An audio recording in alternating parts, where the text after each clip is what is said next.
Galatia 5 13 sampai 15. Kalau sudah dapat kita baca bersama-sama pelan-pelan. 1, 2, 3.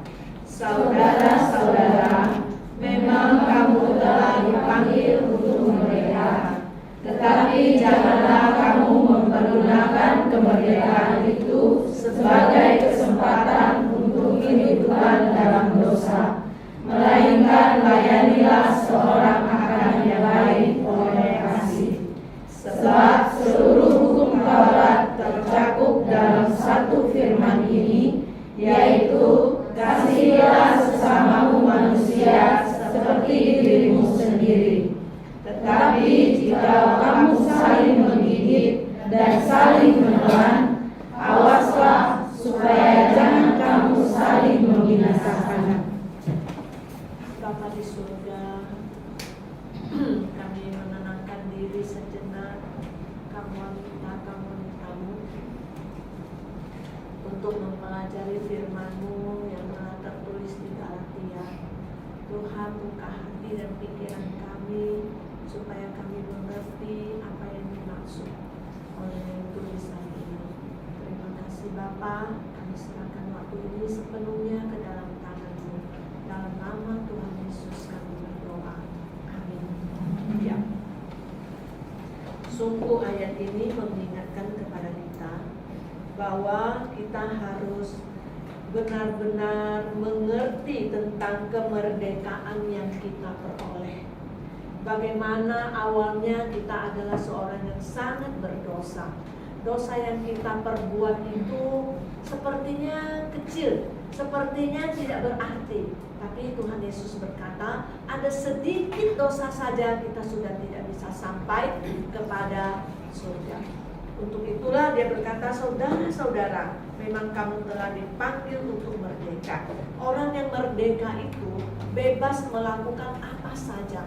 Konotasi orang merdeka itu bebas melaksanakan kehendak hatinya. Tapi ayat selanjutnya, kalimat selanjutnya mengingatkan kepada kita, tetapi janganlah kamu mempergunakan kemerdekaan itu sebagai kesempatan untuk kehidupan dalam dosa. Bayangkan, kita sudah memperoleh kemerdekaan yang disediakan. Kita sudah mengerti bagaimana Yesus dikirim ke dunia ini, mati di kayu salib untuk menebus segala dosa kita. Dosa apa saja sudah ditebus olehnya. Tapi jangan mentang-mentang sudah merdeka, jangan mentang-mentang sudah ditebus, kita hidup seenaknya. Kita masih hidup seperti orang yang belum diselamatkan, yang belum merdeka, yang belum menerima kasih karunia. Karena godaan di dunia ini sangat-sangat dahsyat ya. Kita semua tahu bagaimana hidup orang zaman sekarang ini sangat jauh dari Tuhan. Mereka semuanya sesuka hatinya. Dulu kalau orang sudah hamil duluan, dia sangat malu. Tapi sekarang bangga sekali. Wah, saya sudah hamil, segera saya akan dinikahi. Wah, saya sudah hamil, apa segala macam. Ada bintang terkenal apa. Mereka sudah hamil, sudah punya anak pun belum menikah, tapi sudah tinggal serumah. Sekarang sudah punya pacar, sudah tinggal serumah. Begitu mencapai umur dewasa, bisa tinggal sewa apartemen, tinggal bersama pacar, nggak mau dikekang sama orang tua. Orang tua kolot, tidak ngikutin zaman. Pegang tangan aja nggak boleh, cium aja boleh kok. Apalagi cium, tinggal serumah aja boleh kok. Nah, itu semuanya itu ya. Membuat perbandingan bagaimana pandangan orang yang belum diselamatkan, belum merdeka itu beda dengan orang yang sudah selamat dan dimerdekakan. Jangan seperti dulu lagi. Aku sudah berubah oleh pembaharuan yang diberikan oleh Tuhan Yesus. Kita berubah dalam bertutur kata, berubah dalam berpikir, berubah dalam falsafah hidup. Semua berubah. Apa Apa kata orang? Terserah. Yang penting saya lurus di hadapan Tuhan. Yang penting saya ada di dalam bingkai yang firman Tuhan mau saya jalankan dalam hidup ini setelah menjadi anak Tuhan yang dimerdekakan. Dan selanjutnya, melainkan layanilah seorang akan yang lain oleh kasih. Setelah kita diselamatkan, kita merdeka, kita hidup di dalam kehendak Tuhan, kita saling melayani, kita saling mengingatkan, kita saling peduli, kita saling memperhatikan, saling menasihati. Itu penting. Sebelum saudara-saudari kita jatuh, kita melihat dia sudah menuju dalam bahaya, kita harus cepat ingatkan dia. Kita bisa melihat tindakan dari kelakuan teman kita nggak beres ini. Malam-malam telepon sampai subuh, siangnya tidur. Apa yang dia lakukan? Mereka suka. Sekarang ada zamannya video call. Wah, pacarnya jauh gitu. Buka baju dong, aku mau lihat katanya. Pernah loh, dulu saya kepergok ada. Wah, hidup kacau lah. Terlalu bebas, terlalu berdosa. Sudah wanita sama wanita, laki-laki sama laki-laki. Normalnya Tuhan ciptakan Adam dan Hawa, bukan Hawa dan Hawa, bukan Adam dan Adam, tapi Adam dan Hawa, benar kan? Nah, sekarang, wah, nggak ada malunya ya. Laki sama laki cium-cium, perempuan sama perempuan cium-cium. Waduh, apa yang mau dilakukan dalam hidup ini kalau tidak sesuai dengan kehendak firman Tuhan yang sudah tertulis? Kalau kita tidak membacanya, kita tidak akan tahu bagaimana kehendak Tuhan. Kita hidup normalnya itu bagaimana. Kita nggak boleh masuk kembali ke dalam dosa yang semula, karena dosa itu bukan cuma ada sekarang. Dari zaman Sodom dan Gomora, udah beribu-ribu tahun yang lalu Tuhan sudah tidak senang dengan dosa semacam itu. Tuhan sudah menghanguskannya dengan api. Tapi manusia sok tahu, dia ingin lebih pintar dari Allah. Ini aku bebas kok, saya mau ini suka-suka, saya mau binatang juga suka-suka. Ini HIV AIDS segala bisa timbul itu apa yang ganas-ganas itu karena ada penyimpangan yang nggak benar dengan monyet lah, dengan anjing lah, dengan apalah dulu itu kan sampai Ebola segala macam itu kan. Wah, ini karena manusia jauh dari Tuhan, tidak mau dimerdekakan. Ada yang sudah dimerdekakan, tergelincir lagi karena tidak mau diingatkan. Makanya bersyukurlah kalau firman Tuhan mengingatkan kepada kita bagaimana kita harus bertindak, bagaimana kita harus hidup, bagaimana kita harus menjalani firman Tuhan setiap hari. Kita harus saling melayani, mengasihi, saling mengingatkan. Karena sebab seluruh hukum Taurat tercakup dalam satu firman ini, yaitu kasihilah sesamamu manusia seperti dirimu sendiri. Kalau kita tidak ada orang yang tidak mengasihi dirinya sendiri, benar nggak? Kita beli apa-apa untuk kita tidak mungkin beli untuk orang lain dulu. Segala kebutuhan kita penuhi dulu, baru kita ada lebihnya untuk yang lain. Kalau itu kita penuh kasih. Kalau yang enggak, semuanya aku dan aku, benar nggak? Semuanya pasti, tidak bisa dipungkiri.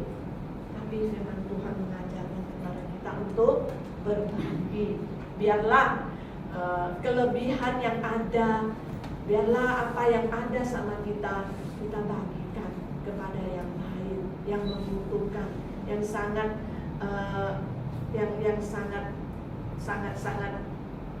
perlu diperhatikan adalah sungguh-sungguh bahwa kita mengasihi sesama kita. mengasihi itu ada perintah.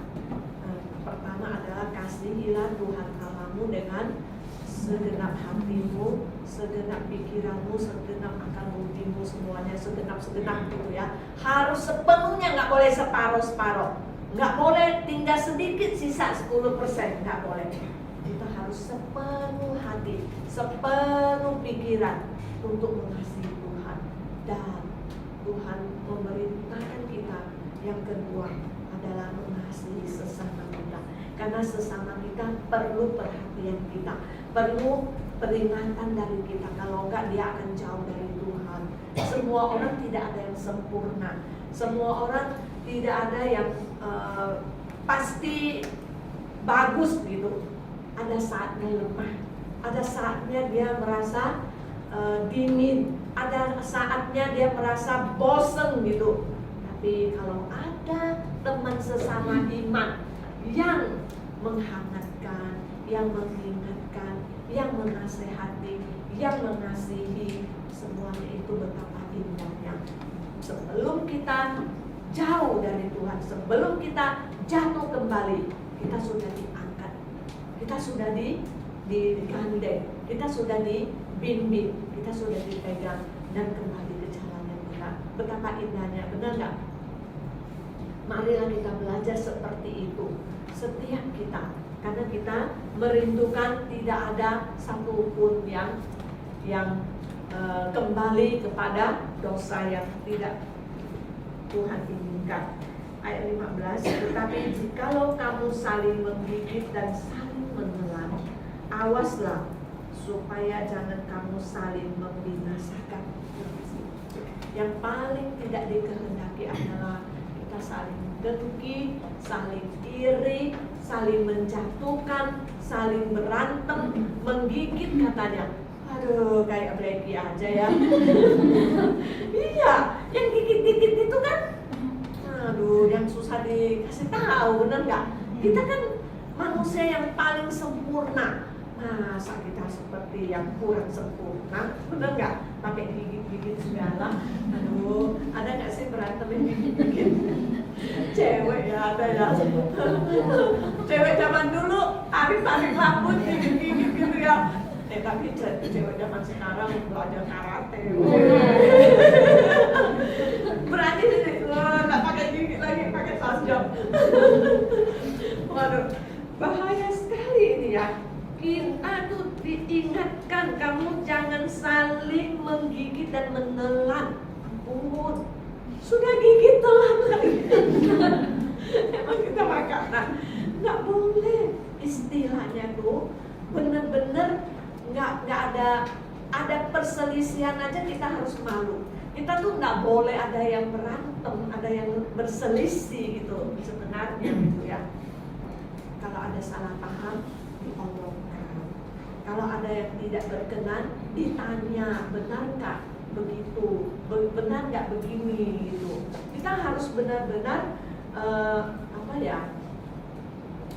hati kita tuh pleng, beres di hadapan Tuhan gitu. Ada merasa, waduh, kenapa sih? Kok dia kayak gitu sama saya, lihat. Gua nggak enak nih dilihat-liatin, nggak ditegur. Gitu kan? Kita suka begitu. Padahal kita jangan harap orang lain tegur kita duluan. Kita yang harus duluan. Kalau kita ambil tindakan yang positif duluan selalu, tidak akan ada masalah. Betul nggak? Wah, itu sombong, nggak mau tegur saya. Yang sombong siapa? Kita juga nggak tegur dia, ya nggak? Nah, kita juga sombong dong. Betul nggak? Dulu kan suka berantem dulu. Nah, aku kan hidup ya pernah muda, pernah dari kecil juga, bukan tiba-tiba tua gitu ya nggak? Kalau sama tetangga sesama itu lagi main. Ih, ngapain sih? Lihat-lihat. Kok bisa bilang gitu kalau dia nggak lihat saya? Nggak mungkin dong dia tahu, ya nggak? Nah, tapi kalau udah musuhan begitu, udah berantem. Padahal kalau lagi baik-baiknya itu, aduh, baiknya gandeng-gandeng kemana-mana. Tapi kalau udah berantem, apa aja, kayaknya nggak serem gitu. Apa yang dia lakukan nggak serem. Itulah saling menggigit dan saling menelan ini. Ya nggak? Awaslah supaya jangan kamu saling membinasakan. Nah, kenapa bisa sampai parah sekali untuk tidak saling menggigit dan menelan, sampai dipesan lagi satu kali sampai tegas gitu, supaya tidak membinasakan. Kalau ada teman seiman kita, sesama kita, kita bikin dia sampai benar-benar gak bisa napas. Kalau kita pojokin anjing atau kucing sampai pojok, kita tendang, kita injek, kita apain, akhirnya dia balas gigit juga, bener gak? Nah, itu istilahnya, kira-kiranya gitu. Kalau kita mau menasihatin orang bukan dengan olok-olok, tapi kalau sifatnya olok-olok gitu sampai gimana gitu ya, bikin dia nggak enak datang dalam perkumpulan kita, itulah maksudnya bisa membinasakan tuh dia tidak mendengar kebenaran firman Tuhan. Kalau tidak terus-menerus mendengar kebenaran firman Tuhan, tidak dibimbing sama firman Tuhan, dia akan jauh dari kebenaran, pokok kebenaran. Dia akan kembali kepada hal-hal yang berdosa. Dia akan jauh dari Tuhan dan melakukan hal yang tidak berkenan pada Tuhan, dan akhirnya dia bisa gitu. Nggak segera. Jangan menjadi batu sandungan. Jangan kita yang membuat orang menjadi binasa. Kita harus waspada. Jaga dirimu sebaik-baiknya. Bagaimana kita menjaga diri kita supaya tetap dekat sama Tuhan dan tidak menjadi batu sandungan. Itu penting sekali. Karena selalu itu semua diingatkan di dalam firman Tuhan. Bagaimana kita harus hidup di bijak dan hidup berkenan kepada Tuhan. Kiranya dengan dari firman Tuhan dari Galatia 5 ayat 13 sampai 15 ini bisa memfreshkan kita kembali tentang bagaimana kemerdekaan yang disediakan. Kasih karunia itulah yang memerdekakan kita. Kasih karunia seperti apa? Yaitu Kristus datang ke dunia ini, mati di salib untuk kita. Segala dosa kita dihapuskan kalau kita menerimanya sebagai Tuhan dan Juru Selamat kita. Nah, setelah kita merdeka, kita diingatkan kembali. Jangan sekali-sekali jauh dari bimbingan firman Tuhan, supaya kita tidak kembali ke hal-hal yang awal yang dulu kita belum dimerdekakan. Kita harus tetap di dalam kemerdekaan yang sudah disediakan itu. Mari kita berdoa ya. Bapa Surgawi, terima kasih untuk kasih karunia-Mu. Kami dengan singkat